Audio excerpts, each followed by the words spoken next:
hari inzira z'abantu zigiye zigoramye walau shaa la hadakum ajma'in. Iyo Allah subhanahu wa ta'ala kubishaka yari kubayobora mwese ko mungana abatuyisi, ariko harimo bamwe muri mwebwe Imana yarobanuye bamwemera gutora shahada muba abayisilamu. Islamu ntabwo iduhamagara ibintu by'imvune, ntabwo iduhamagara umubabaro no kugorwa, ahubwo iduhamagarira kuba abantu b'inkiranutsi b'abakiranutsi, babandi bagiye kurokoka bakarokora n'abandi. Ibyahabereye twese turabizi, ntabwo nabisubiramo. Ibi byose kuki bidatanga amasomo? Niba duhamba hato na hato, rimwe na rimwe tugahamba biyahuye n'abicanye, ibi byose bisiga iki mu kumwana w'umuntu? Niba warahambye so na nyogokuru wawe na so na so wanyu n'abandi nanjye kubukwe na so bukwe, niba warahambye umugore wawe cyangwa umugabo wawe cyangwa abana bawe, harya ikindi utegereje kugira ngo ukiboneremo amasomo ni iki? Twebwe nta kintu na kimwe tubana nacyo kitari amasomo yo kutugarura ku Muremyi. Allahu Akbar, Allahu Akbar. Sharia TV, ishakiro ry'ubumenyi bw'idini ya Islam. Innal hamdalillahi nahmaduhu subhanahu wa ta'ala wa nasta'inuhu wa nastahdihi wa nastaghfiruhu wa na'udhu billahi min shururi anfusina wa sayyiati a'malina. من يهد الله فلا مضل له ومن يضلل فلا هادي له. أشهد أن لا إله إلا الله وحده لا شريك له وأشهد أن محمدا صلى الله عليه وسلم عبده ورسوله صلوات الله وسلامه عليه وعلى آله وأصحابه وأتباعه إلى يوم الدين. وبعد، أوصيكم وأوصي نفسي بتقوى الله وطاعته أيها المؤمنون المسلمون. أمرنا الله سبحانه وتعالى في كثير من الآيات. ndashimira Allah subhanahu wa ta'ala uduhaye umwanya wo guhura mu buryo bw'ingaruka cy'umweru, bikaba ari ugutegura no guteganya ko Uwiteka Imana ko abasilamu bemera la ilaha illa Allah, ko nta mana isenga uretse Allah, ko bakwiriye kuba baterana rimwe buri cyumweru mu gihe cy'ubuzima bw'umuntu, agasoza akagenda hakaza abandi, bigakomeza bityo kugeza ku munsi w'imperuka. Imana ishimwe yadushyireho no mugenzo mwiza. Ndashimira Allah rero uduhaye ano mahirwe kandi akora byose, mushimiye muri byose n'ubundi akora. Amahoro ye n'imigisha bye turabisabira intumwa yacu Muhammad sallallahu alayhi wa sallama, ko Imana yamuha umugisha n'amahoro mu buzima yamuhaye bw'urugendo rwo kuba yaramuhisemo kumugira intumwa ye yo kwamamaza ubutumwa bwera. Ndasabira abantu bo mu muryango we, bo mu rugo rwe, ubwo harimo abari abadamu bari bo bitwa ba nyina babemera, hanyuma bakomotseho bakitwa abana babo, ndetse nkasabira n'ababaye abigishwa b'intumwa Muhammad sallallahu alaihi wasallam, n'abagiye babakomokaho bakagenza nk'uko bagenzaga. Uyu munsi khutba yacu iraza kwibanda cyane cyane mu kwibaza ikibura kugira ngo habe habaho gukiranukira Imana kurushaho. Byaragaragaye ko benshi muri twe, ndavuga abantu, muri urugendo rw'ubuzima duhuriyemo hagiye hagaragara ko turangwa no kugira akamenyero, ariko akamenyero katuganisha mu gutinyuka no kubahuka Imana ndetse na kirazira zayo. Byadushoye mu gushira isoni, bitugeza mu rwego rwo kwirengagiza nkana cyangwa ku bushake no kwiyibagiza mu buryo bwa vuba ibyatubayeho bitewe n'umurengwe, kwiyemera no kwirara cyangwa kwigomeka bishingira ku gasuzuguro gakozwe n'ubushake, ndetse no kugaragaza uguhangana no gusumbana mu buzima. Ibi byagiye bishorera bikarushaho kudushora mu byaha by'amagomerane y'uruvangitirane n'umwiryane wihangana risimburana hato na hato, biciye mu gusubiranamo kugeza ubwo hadutse n'intambara.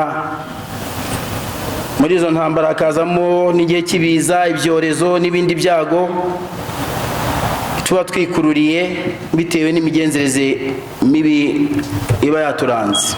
Ubwo ndavuga abantu, ntabwo mvuga abasilamu mwicaye hano mwenyine, kuko ntabwo ari twe bantu twenyine, dufite n'abandi dukomokaho cyangwa dukomokaho bari hanze y'uyu musigiti.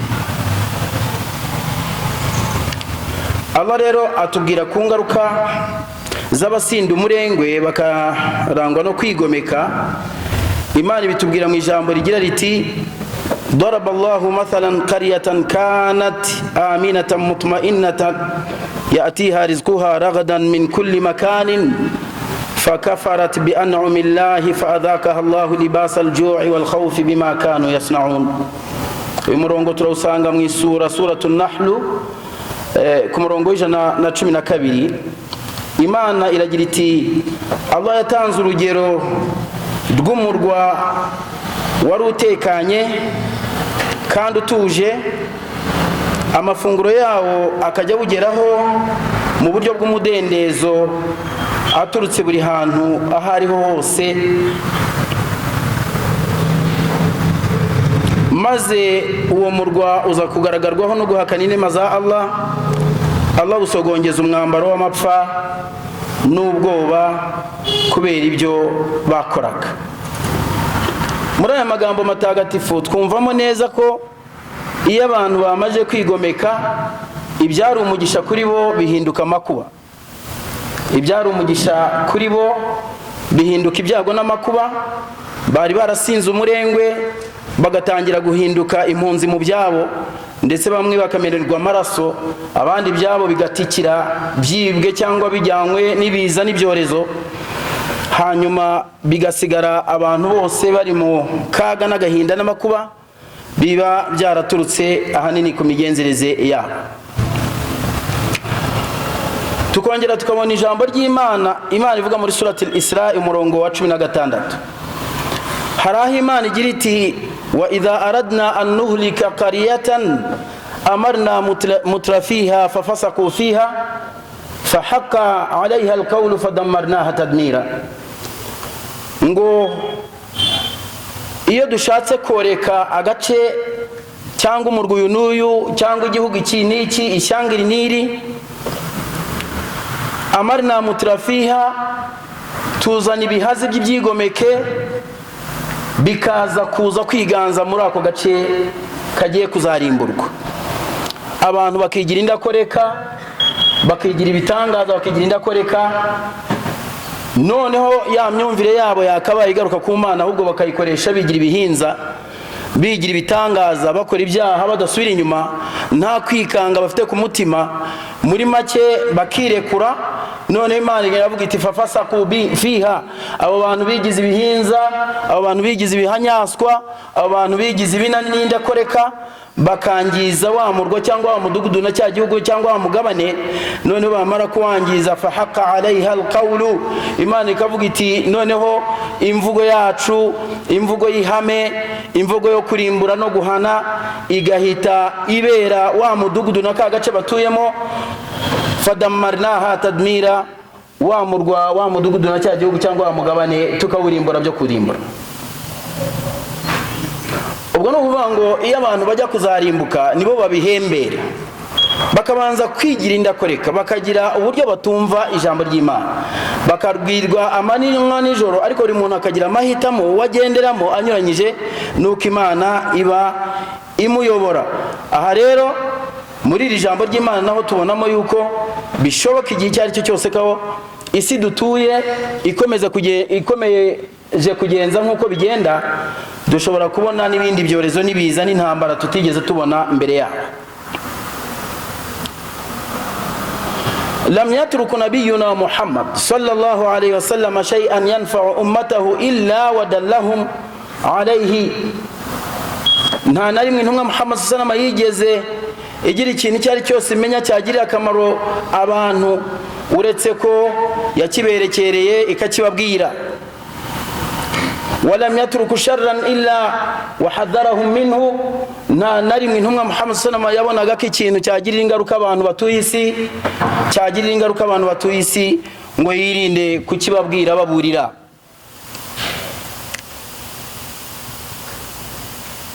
وفي حديث جامع الأسباب هلاك الأمم وزوالها. tugiye kubona imwe muri hadisi yagaragaje ukurimbuka kw'abantu ndetse no kurangira kwabo. yahdharu an-nabiy sallallahu alayhi wasallam ummatahu wa yanziraha min 5 khisal muhlika.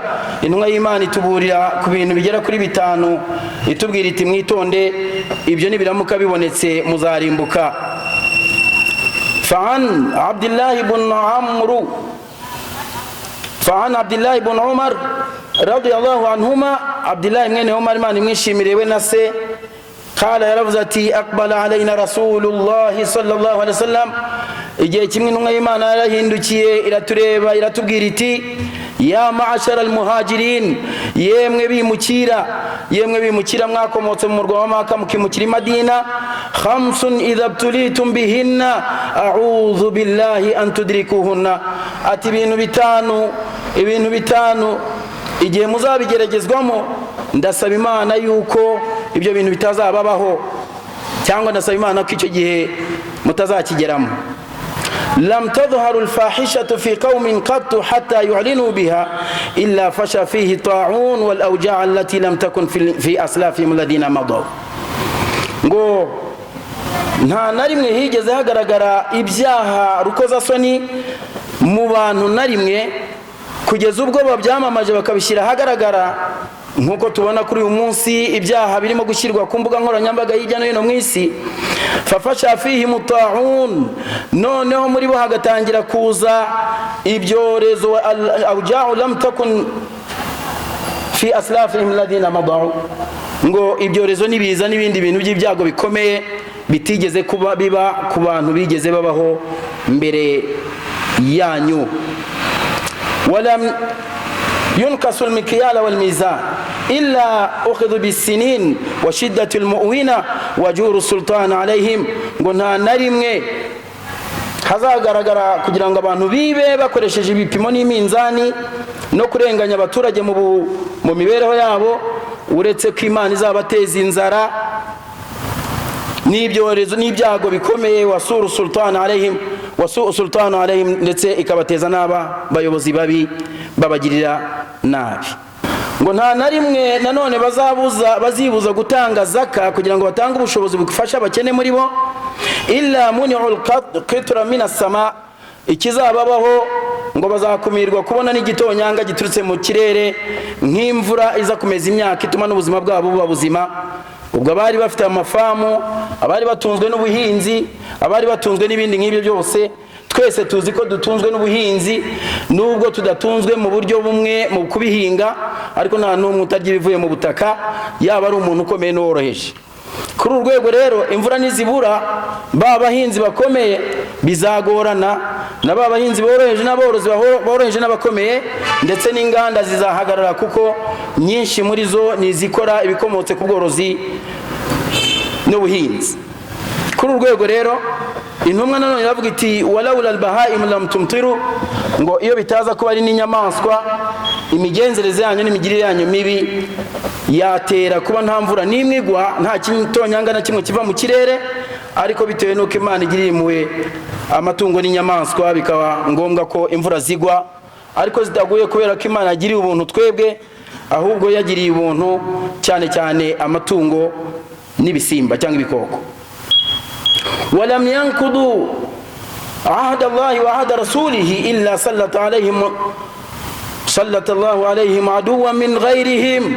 ngo nta narimwe nanone abantu bazagaragaza yuko bagenda basenya bangiza isezerano ry'Imana mu magambo y'Uwiteka n'icyerekezo Imana yabahaye ngo uretse ko Uwiteka Imana sallatu alaihim aduwan min ghairihim, ngo Imana izabateza abanzi batari bo, izabateza abandi banzi baturutse ahandi mu yindi shyanga cyangwa muri mwe, fa akhadhu ba'd ma fi aidihim, bagende bafata ku ngufu ibyo mwari mutunze babibambure. Wa ma lam tahkum a'immatahum bi kitabillahi, ngo nta na rimwe abantu bazaba batayoboresha igitabo cya Allah subhanahu wa ta'ala, wa yatakhayyaru mimma anzala Allah, kandi bagahitamo iby'Imana yishuye, illa ja'ala Allahu bi ba'asahum bainahum, ngo uretse ko Imana izabateza umwiryane no kugirirana nabi hagati muri bo. Kuri urwego rero aya magambo impamvu nyavuze nkatangira nkanayasoza nuko nsanze nta na rimwe nkwiriye gusigaza inyuma ngo wenda ngire mbi bimwe mbanza kwibandaho ndetse ibindi. Ibibazo byose uko bingana byose bitubamo, ariko hakaba igihe twibaza ngo kubera iki turimo guhura n'ingaruka mbi mu buzima bwacu. Ingaruka z'ubuzima bubi tugira ni izishingiye ahanini ni izishingiye ku migenzereze yacu ya hato na hato. Aya magambo yakiriwe na Ibn Majah, Imana imwishimire. Twabonye byinshi rero mu bidutangaza bikanadusigira amatsiko akomeye, ndetse n'inyigisho tutabonera na rimwe abazitwigisha n'abatumara ayo matsiko uretse umuremyi Allah subhanahu wa ta'ala. Kuri uru rwego reka ntarahasimbuka, turimo turabona byinshi. Wenda kuri ubu abareba n'abumva amakuru hirya no hino mu isi, turimo turabona tukanumva ikibazo kirimo kuba ku baturage, abantu bagenzi bacu b'Abanyamerika batuye muri state ya Los Angeles, aho bita California, aho bita za Malibu, za Santa Maria, Santa Ana, Santa binibyo ngo ni Saint Marie n'abatagatifu Ana, abatagatifu Maria, abatagatifu n'abandi. Turimo turumvayo ibintu bikomeye, abantu bagashya n'ibintu byabo, ubutunzi bwabo, bari abantu babakire ku rwego rwa gatanu mu rwego rw'isi, ku buryo abasobanuzi berekana ko California yari iri mu rwego, cyangwa Los Angeles yari iri mu rwego rwa gatanu mu rwego rw'isi. Yo biza ko ari igihugu cyihariye kiyoboye cyigenga, cyari kuba ari igihugu cya gatanu gikize mu rwego rw'isi. Abaturage batuyeyo ni abantu b'abaherwe gusa, ku buryo umuntu uba yoroheje ni gake cyane kumubona. Ni abantu b'abastari bo mu rwego rw'isi, abantu b'abacurabwenge bafite inganda bayoboye zo mu isi, babandi bakora intwaro zimara abantu hirya no hino mu isi, badukana imico n'imigenzereze yaduka igakwirira mu isi yose. Ibibazo byose mubona by'ama internet yamaze abantu, nibo ibyicaro byabo ni hariya. Ibigo by'ubukinnyi bw'amafilime n'ibindi byose bibi bishingiye ku bwicanyi n'ubugizi bwa nabi, iyo mikino yo kurwana no kwicana ndetse n'amapornography, ibintu byo gukina ibintu by'ubusambanyi, ubwo butinganyi, ibintu byose nta handi bituruka cyane abayobozi b'isi, ababiri ku isonga, ababikwirakwiza, ababihembera, abagize bate naho ngaho baherereye, n'abanyamafaranga mu buryo buhanitse. Ariko kandi amafaranga ntakemura byose. Iyo biza ko ngo bari bafite amafaranga nibura ngo bayakoreshe bazimye umuriro wabamaze, byari kuba amafaranga yakoze agakora imirimo ikomeye, ku buryo nta n'inzu n'imwe twari kubona irimo gushya mu mazu abarurwa ibihumbi n'ibindi. Amamiliyari y'amadolari amaje kwatikirira, roho z'abantu zimaze kuhapfira, amazu ageretse agera mu kirere hahiriye, n'amazu yoroheje y'abaturage bajyaga barira nk'umunyenga cyangwa ubuzima no kurya ubuzima ku nyanja ya Pasifika. Yego, aba bose ibintu byabo biracye babirebera, bakazimya indege zikazimya, imbaraga zose bagasuka, n'imodoka zabo zigashya, ibintu byose bagashya babireba. Kwa ukweli nta muntu n'umwe utari ukwiriye gukura amasomo muri biya bintu birimo kubera hariya. Ariko uretse nabo n'iwacu habaye byinshi, habaye ibyorezo, habaye ubugome mu bantu, bamwe bica abandi, turabizi jenoside, twese amateka yayo turayazi. Habayeho za Ebola, habaho za corona, habaho ubushita bw'inkende, za mabaga, biki byose, ibicurane by'inkoko, ibintu byinshi cyane byabaye n'iby'ingurube. Abantu barashize, imiyaga yaraje, abantu barashize. Ibi byose biraba, tukabona amateka akarangira, byagusiga amahoro ukirara, ugakomeza kwiberaho mu buzima wari usanzwemo. Ariko ntihongere gutekereza utariko ibintu Imana ikorera bari abantu, hari igihe byaba birengeye hari ariko bizahingukira iwacu. Ndagira ngo mbabwire mwe abasilamu, twebwe nitwe dukwiriye kuba umusemburo w'isi wo kugira ngo dukwirakwize ijambo ry'Imana, tugende turokora imigenzereze n'imigirire mibi y'abantu, noneho tubone hari amahoro n'amahirwe ashobora gutaha iwacu. Ariko abasilamu ku kigereranyo hafi 100% ari bo babifitemo uruhare, kubera ko ari abatoza beza. Kuri uru rwego rero hari byinshi twatekereje, muri byo bigenda bituma twadukana byinshi, byaba iby'ukuri n'ibinyoma, ibitugirira akamaro n'ibitirimbura. Twumvise byinshi bitagira akamaro ndetse bitagira n'igipimo, muri byo hakagira ibidutera ubwoba, ibidutera kumirwa, n'ibidutera guhungabana, ndetse n'ibidutera guhunga, hakaba n'ibidutera gukanguka, tugahuguka ariko abahuguka ni bakeya.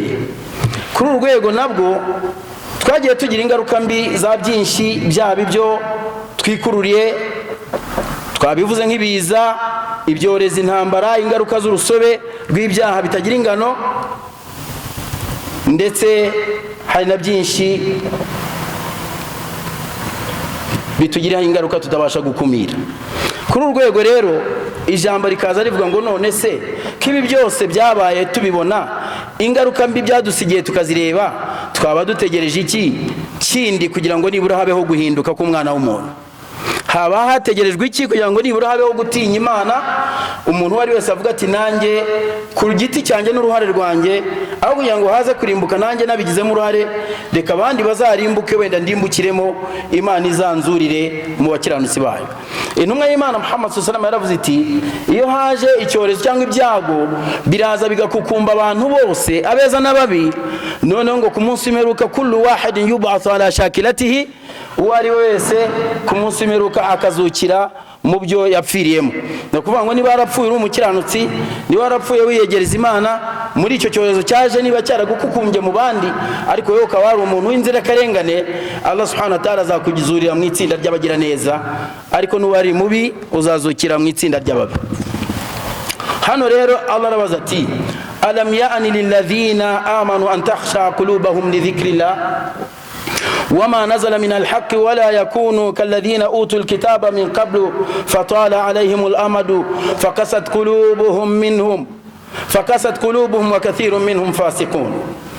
أهاني muri suratul Hadid ku murongo wa 16 tuhasanga ijambo ry'Imana rigira riti, ngwese ntago igihe cyari cyagera kubemeye k'imitima yabo yakwicisha bugufi kukwibuka Allah subhanahu wa ta'ala, ndetse bakazirikana n'ibyamanuwe mu kuri, ntibabe nk'abahawe ibitabo mbere igihe kikababana kirekire, none imitima yabo igakangarana, ngo kandi abenshi muri bo ni ibyigomeke.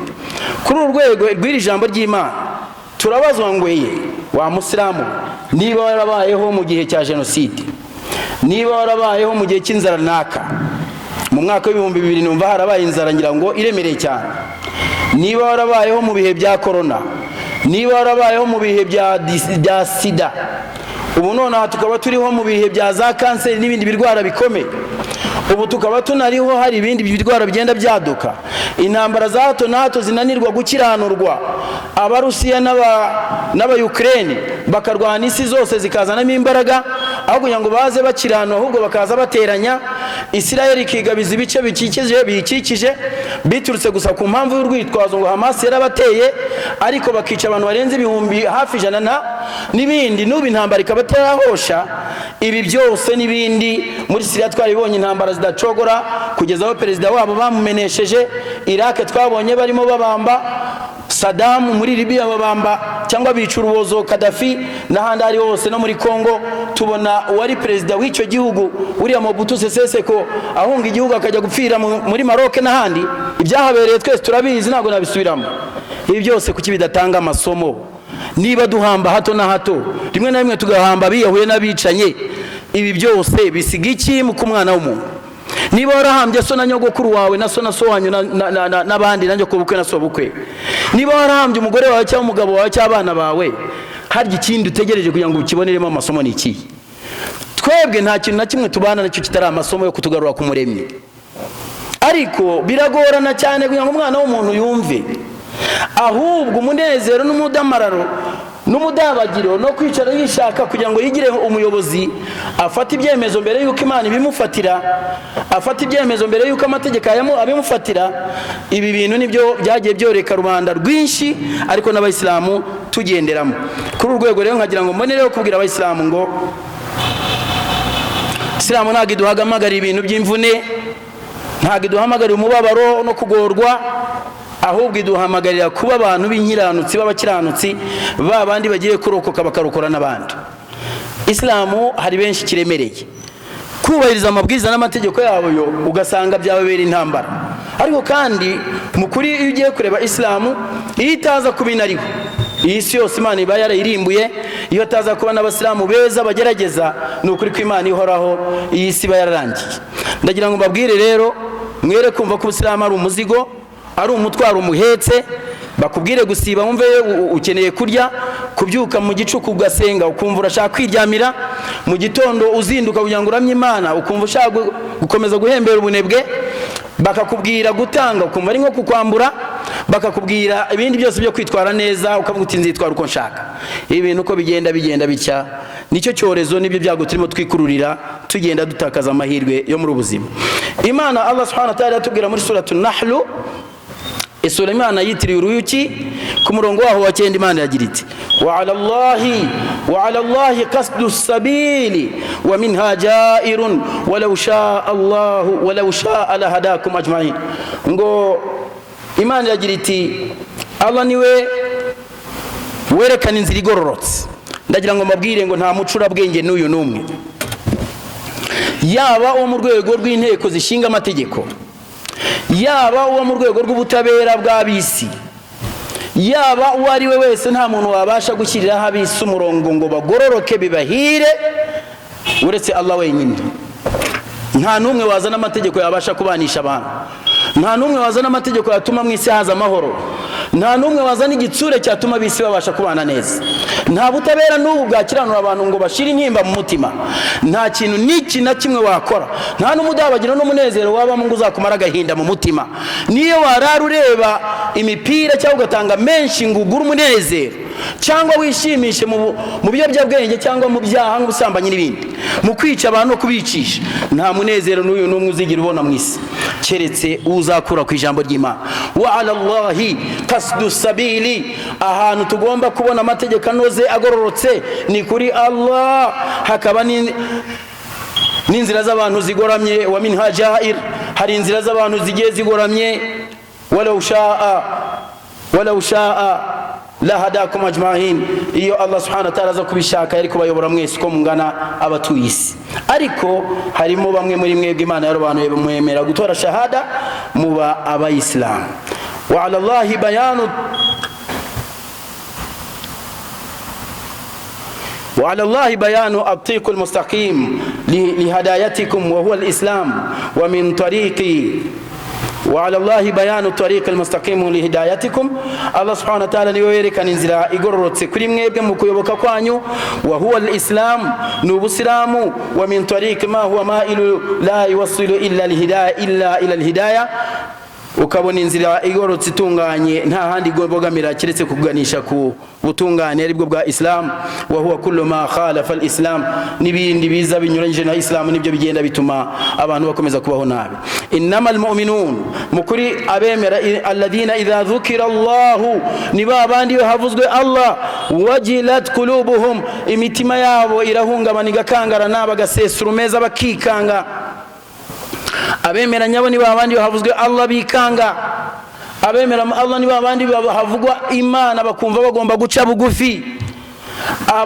Abemera nyabo niba abandi bumva ijambo ry'Imana rikabubaka, ari ryo jambo ry'Imana. Imana igira iti wa idha tuliyat alaihim ayatuhu zadatuhum imana, ngo niyo basomera amagambo y'Uwiteka Imana ihoraho bibongerera ukwemera.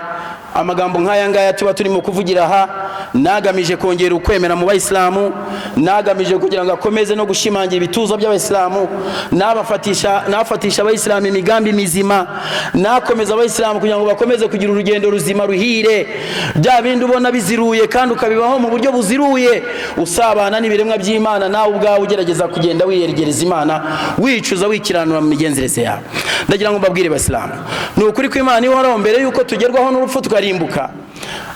Tuza amagambo Rasul sallallahu alayhi akunda kutubwira ngo Allahumma inni a'udhu bika min adhabi jahannama, mana ndakusabye ngo ndinde ibihano bya jahannama, wa min adhabi al-qabri, unandinde n'ibihano byo mumva, wa min fitnati al-mahya wal mamati, unandinde n'ibigeragezo n'ibigusha nahuriramo mu buzima ndetse no mu rupfu rwanjye, wa min fitnati al-masih ad-dajjal, unandinde n'ibigeragezo n'ibigusha bya masih ad-dajjal. Umusilamu nyawe ahora mu isengesho rye buri munsi nyuma ya tashahudu al-akhir, kwa kuna maje kuvuga ngo atora shahadu ya nyuma ari masaha agiye gusoza iswala ye, agereka hiyo dua buri gihe kugira ngo yikingire ku Mana, ayisabe kumurinda ibihano bizaboneka muri jahannama kubera imigenzereze yacu mibi, ndetse n'ibihano twagira mumva ejo bundi ugiye uzaba wapfuye baguhambye. Ni byinshi umuntu yibuka yavuga amagambo nkaya, ariko kugira ngo nyine tugende tubungabunga n'igihe, ndagira ngo mbonereho kubasaba ngo ba bandi alladhina yuqimuna as-salata, ba bandi bahoza hiswala,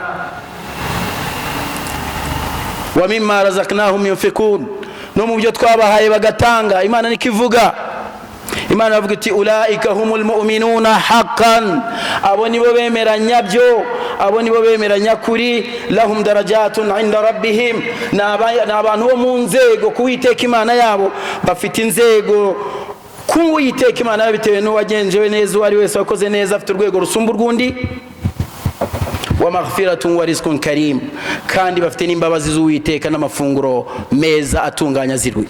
Ndagira ngo yekuru urwego bavandimwe, mvuge ngo igikwiriye dukwiriye kuba tugenderaho no kuba wari wese yagenda kuri ibi bintu bitanu tuvuze. Icyambere, Imana yavuga ngo umwemeranya we ni wa wundi havuzwe Imana arakangarana, niyo umutinyishije Imana aratinya akikanga, ahora buri gihe aciye bugufi imbere y'umuremyi we, ntiyigira igitangaza n'intakoreka. Imana buri gihe iramubwira n'intumwa yayo agaca bugufi, muri make akumva yuko adashobora kwifatira imyanzuro mu gihe Imana yategetse. Umusilamu nyawe nguwo ni wa wundi ugomba gukora ikintu abanje kubaza no kwibaza, akajya mu gitabo cy'Imana no mugambo y'intumwa, akareba no mu mateka yaranze abakiranutsi b'Imana, intumwa n'abahanuzi, ndetse n'intumwa Muhammad sallallahu alaihi wasallam n'abamugendeyeho nk'inkingi kabigishwa, akareba uko bagendaga babigenza mu gihe babaga bahuye n'ikibazo kiniki, bigatuma noneho umutima ukangarana muri cya gihe habaye ibyago cyangwa se hari ikintu atinyishijwe kigaruka ku Mana. Ikindi ngiyo basoma ijambo ry'Imana biberekana yuko baciye bugufi, ukabona bagenda bahinduka. Ntituzajye duhora buri gihe tubona abasilamu bari mu bantu bari mu byaha byinshi binyuranye, bafunzwe mu bandi muri za gereza, barirukankaho ku mateka ya naya, ngabo muri Lamberi, ngabo muri Riba, ngabo mu busambanyi, bateye amada, bagize bate, birukanya abagore mu buryo bw'agaherere, bataye inshingano z'imiryango, abana babo bahindutse za mayibobo, babaniye n'aba baturanye. Ni abasilamu bwabo ku bwabo nta bumwe, kwishyira hamwe birabagora kubera ko muri bo baragongana. Uwitwa ngo ni umuyobozi wabo baba mujomba intoki, ngibyo ibirego bya hato na hato bamuzamurira ibirego n'ibindi nk'ibyo. Muri make abasilamu turi mu bibazo biremereye, ariko kandi uko biri kose Imana izatoranya muri twe, Allah aramuzi, kandi nawe aracyari ku muhigo, arimo avuga ati sinzegera nteguzuka ku ijambo ry'Imana. Ndagira ngo rero mbifurize ko abasilamu beza. Mu gusoza ino khutba ndasaba Allah subhanahu wa ta'ala yuko yadufasha kumva rino jambo. A'udhu billahi minash shaitanir rajim. Bismillahir rahmanir rahim. Inna sharra ad-dawabi 'inda Allahi summul bukmul ladhina la ya'qilun walau 'alima Allahu fihim khayran la asma'ahum. Imana yavuga iti mukuri inyamaswa mbi mu bantu zigira imigenzereze mibi, ngo ni ba bantu summun bimfa amatwi, bukmun bibiragi, alladhina la ya'qilun badafite ubumenyi, babandi batajya batekereza ngo bagire ubwenge n'ubumenyi kuri iri dini. Ntago ari uvanga abantu bafite ubumuga bwo kutumva n'abantu bafite ubumuga bwo kutabona cyangwa bafite ubumuga bwo kutavuga. Oya, abangaba Imana yavuga iti innahu la ta'mal absar, mukuri ntago amaso ari yahuma walakin ta'mal qulubul lati fi sudur, ngigihuma ni imitima iri mu bituza byacu, iyo niyo ihuma. Iyo umuntu yahumye ku mutima naho yabarebesha amaso yumvisha amatwi cyavugisha ururimi, ibimuvamo byose biba ntago ari ibintu byiza. Ndagira ngo rero kuri ijambo ry'Imana, Imana ivuga iti inyamaswa mbi mu bantu ni ya yindi yimfa amatwi mu rwego rwo kutumva ijambo ry'Imana. Bukumun wa wundi utatura ngo avuga amagambo nk'ayo imbere ni urugero agerageza kuvuga amagambo y'ukuri imbere ya rubanda.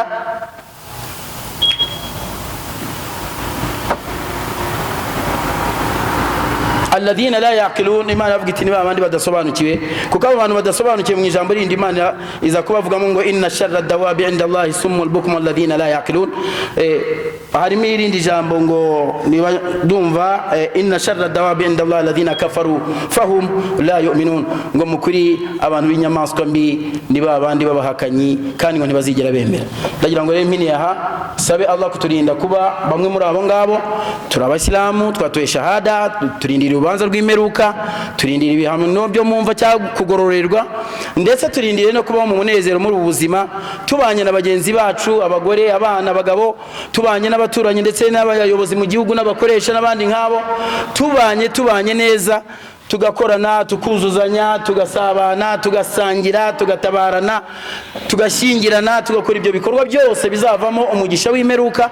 Ndagira ngo mbifurize ibyo ngibyo no kujya twifurizanya amahoro, kuko intumwa y'Imana yavuze iti ndaye ko ufite roho yanjye mu kuboko kwe ntago muzigera mugera mu bwami bw'ijuru keretse nimubanza kugira ukwemera, ngo kandi uko kwemera ntago guteze kuzabajyamo keretse mubanje gukundana, ngo kandi uko gukundana mbabwira ikintu cyatuma mwakundana. Baravuga bati yego tubwire ntumwa.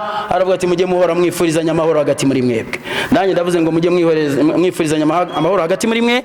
Ntubone umuntu yaburaye ngo wishime, ntubone umuntu ahomba ngo wishime, ntubone ari ibyago byatakikwe mugenzi wawe ngo bikunezeze. Sabe Allah kugira ngo abayisilamu dukomeze kugendera mu murongo mwiza Imana yacu idushakamo. A'udhu billahi minash shaitanir rajim. بسم الله الرحمن الرحيم والعصر إن الإنسان لفي خسر إلا الذين آمنوا وعملوا الصالحات وتواصوا بالحق وتواصوا بالصبر. بارك الله لي ولكم بالقرآن العظيم ونفعني وإياكم بآياته وذكره الحكيم. ادعوا الله يا عباد الله، ادعوا الله وأنتم موقنون بالإجابة. وقرقوا إيمانا من جينج مصابة الله كان دي مفتي بجيرينجرو byo guhabwa ibyo musaba. Alhamdulillah wa bihi nasta'inu wa salatu wa salam ala rasulillah. Kindly brother and sister Muslims who are English speakers, I'm sorry to not have enough time to put this short khutbah in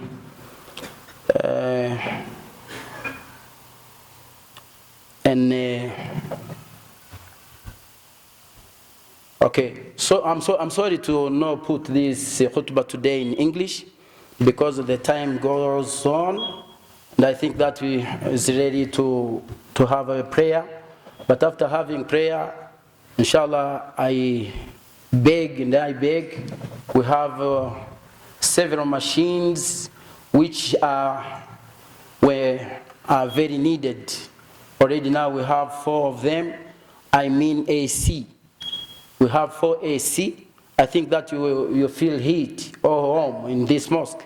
So alhamdulillah, we have 2 brothers who bought 4 machines, about 14 million franc Rwandese.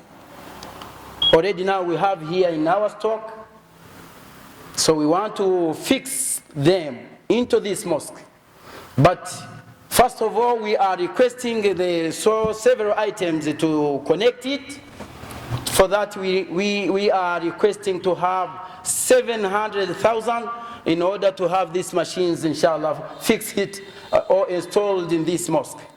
So for that, I beg from you, any of you, maybe collect this money or bring it in order to have blessings of Allah subhanahu wa ta'ala upon him. So for that, if you have it, please come over come in front of us, just pay this money.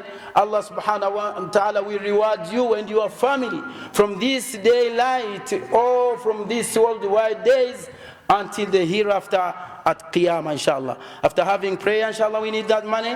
So I say that 700,000, which means maybe about $80 or $700. So for that, inshallah, I humble requesting this man, inshallah, to have it in order, inshallah, to do the will of God, inshallah. Thank you very much. Ndagira ngo nshimire bavandimwe mbere yuko manuka hano hantu ntago biri bunsabe kuvuga byinshi ubwira bumva ntavunika twamaze igihe tubabajwe no kutagira bya byuma dufunga ku nkuta kugira ngo umusigiti wacu uvemo ubu bushyuhe buremereye bumeze gutya. Ubu ngubu twari mu bihe by'imvura, hagiye kuza ibihe by'izuba, kandi ibyo bihe by'izuba twese tujya twumva ubushyuhe buba buri muri uyu musigiti, baba bufite ubukana buremereye. Ariko kandi hari abagira neza, hari abafatanya bikorwa, hari abari mu rugendo rwa Allah, abantu babiri gusa nibo bitangiye kugira ngo baduhe imashini za AC zira air condition enye zo gufunga hano muri uyu musigiti w'abagabo. Inshallah tuzabona n'izindi zishobora guhagarara muri miliyoni 7 zirenga, kuko imwe iri kuri miliyoni 3 n'igice zirenga. Hanyuma tuzabona uko dufunga ebyiri nibura mu ruhande rw'abayisilamu kazi, inshallah. Ubwo abagira neza abantu b'Imana barabyumvise kandi bagiye kugira icyo babikoraho kugira ngo nizo AC ebyiri nazo inshallah zizaboneke, ni climatizer cyangwa air condition kugira ngo dufunga yari ya mubadamu, inshallah.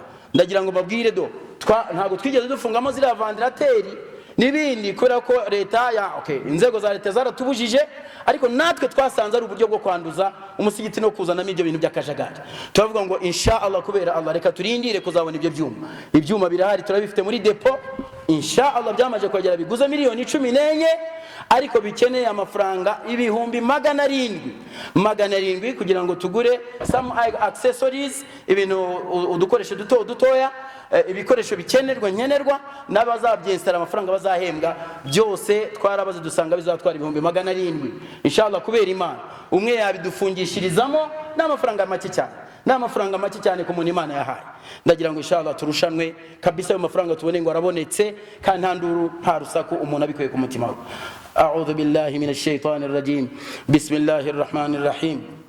إن الله وملائكته يصلون على النبي يا أيها الذين آمنوا صلوا عليه وسلموا تسليما اللهم صل وسلم وأنعم على خير خلقك محمد صلى الله عليه وسلم اللهم صل على محمد وعلى آل محمد كما صليت على إبراهيم وعلى آل إبراهيم وبارك على محمد وعلى آل محمد كما باركت على إبراهيم وعلى آل إبراهيم إنك حميد مجيد وارض اللهم عن الخلفاء الراشدين أبو بكر وعمر وعثمان وعلي وعن سائر صحابة نبيك محمد صلى الله عليه وسلم أجمعين برضوانك يا رب ندعوك فاستجب لنا يا رب بكل اسم هو لك سميت به نفسك وعلمته وحدا من خلقك أو أنزلته في كتابك واستأثرت به في علم الغيب عندك نسألك الجنة كما سألك منه نبيك محمد ونعوذ بك من النار كما استعاذ منه نبيك محمد اللهم إنا نسألك الجنة وما يقربنا إليها من قول أو عمل ونعوذ بك من النار وما يقربنا إليها من قول أو عمل اللهم إنك عفو كريم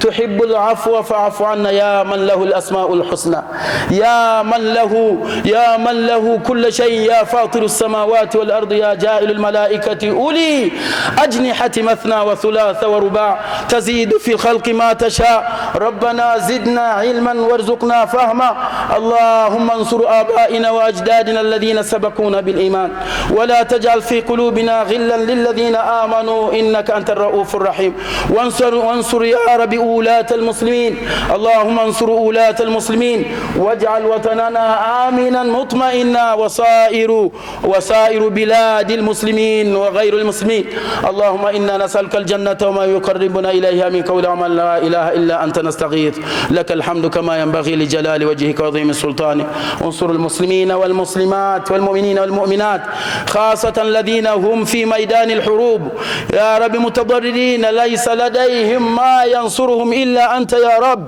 فانصرنا وانصرهم واجعلهم قوة وشدادا أمام العدو يا رب العزة وجبروت. لك الحمد كما ينبغي لجلال وجهك وعظيم سلطانك. وصل اللهم على خير خلقك محمد صلى الله عليه